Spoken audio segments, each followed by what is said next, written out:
పండుగ నోచుకొని కొండ మీద మొలిచిన ఏకాకి అని చూశారా? అది మా అమ్మేనండి. మా అమ్మ యశోద కాదు, అలాగని కౌసల్య కాదు.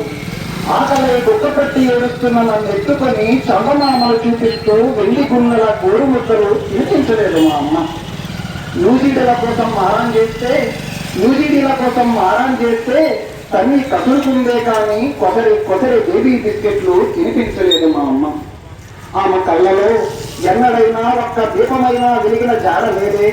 అలాంటి మా అమ్మ మీద ఏం కవిత రాయమంటారండి?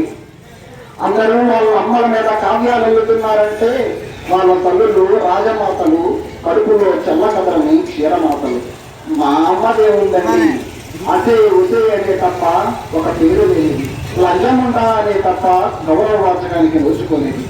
బతుకంతా గుక్కడి గంజినీళ్ళ కోసమే దిగులు పడి ఇలా పడ్డ పిచ్చిది.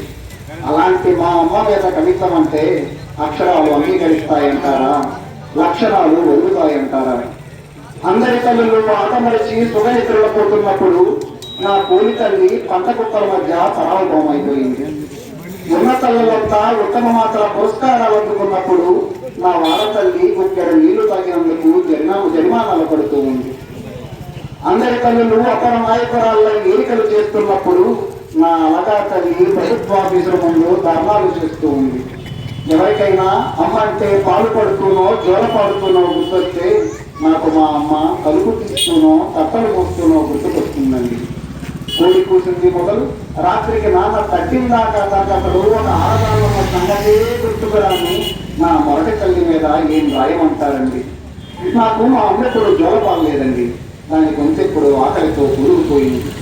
నన్ను మా అమ్మ ఎప్పుడు జోకొట్టమైనా లేదండి, దాని చేతులు ఎప్పుడో వ్యవసాయ పనిముట్లుగా మారిపోయాయి.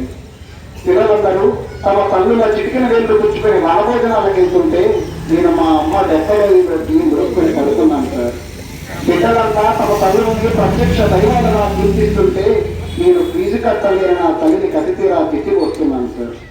కొడుకులంతా తమ కలిగిన తల్లుల తలనొప్పులకే తలడిల్లుతున్నప్పుడు నేను నా రోగిష్టి తల్లి ఇంకా ఎందుకు చావలేదా అని గొనుక్కున్నాను సార్. ఏం చెప్పమంటారండి? వానలో తడిచొచ్చి తుడుచుకుందామని అమ్మ పొంగందుకుంటే కోటి మాసికలు నన్ను వెక్కిరించాయి. చిన్నప్పుడు ఆకలై మా అమ్మ రొమ్ము ఆపగా